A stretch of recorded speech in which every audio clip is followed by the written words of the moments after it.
La verdad que llegamos con mucha confianza, con máxima ilusión, sobre todo de seguir con la buena dinámica, ¿no?, que lleva el equipo estas últimas semanas, y afrontaremos así el partido, ¿no?, con ganas de luchar, que son características de este equipo, y a pelear por los 3 puntos para que se queden en casa.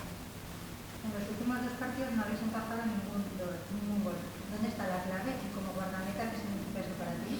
La verdad que una de las características de este equipo es que el trabajo, la lucha, el sacrificio, ¿no?, y defendemos todas, y por eso mismo no somos un equipo que encajamos poco, tampoco somos un equipo que nos crean muchas ocasiones, así que eso es un fuerte que tiene este equipo, y eso es un motivo, ¿no?, porque encajamos poco y de los buenos resultados. ¿Para ti Y eso? está claro que para mí como portera pues es un plus, ¿no?, un plus de que las cosas se están haciendo bien, y aún te dan más ganas, ¿no?, de seguir trabajando e intentar seguir que la portería esté siempre a portería sin goles, evidentemente. ¿Esperabais dar el nivel que estáis dando a la Sendera, la Liga Primera y Iberdrola? Está claro que se trabaja para eso, pero sabíamos que era una categoría muy complicada, que nos tocaría sufrir, queda muchísimo.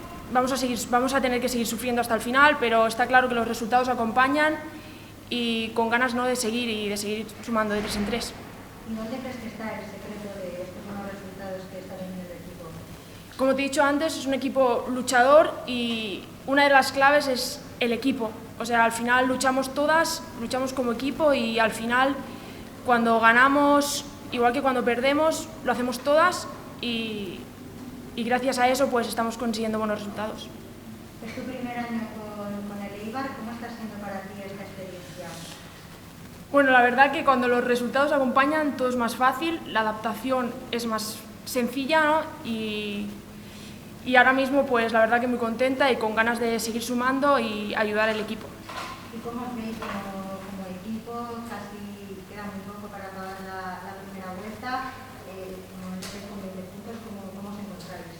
Pues la verdad, como te he dicho antes, ¿no?, una buena dinámica, que queremos intentar alargarlo lo máximo posible, y para eso trabajamos, ¿no? Sabemos que quedan 2 partidos para acabar la primera vuelta, más el partido del Barça que en su momento se suspendió, entonces intentaremos acabarlo con los máximos puntos para acercarnos un poquito más a nuestro objetivo, que es la permanencia. ¿Y de cara al sábado, qué tipo de partido esperas? Sabemos que ellas son un equipo que les gusta tener el balón, van a intentar, ¿no?, dominarnos a través de la posesión. Nosotros pues lucharemos con nuestras armas, que es, como te he dicho antes, el sacrificio, la lucha, el trabajo, e intentar pues que los 3 puntos se queden en casa.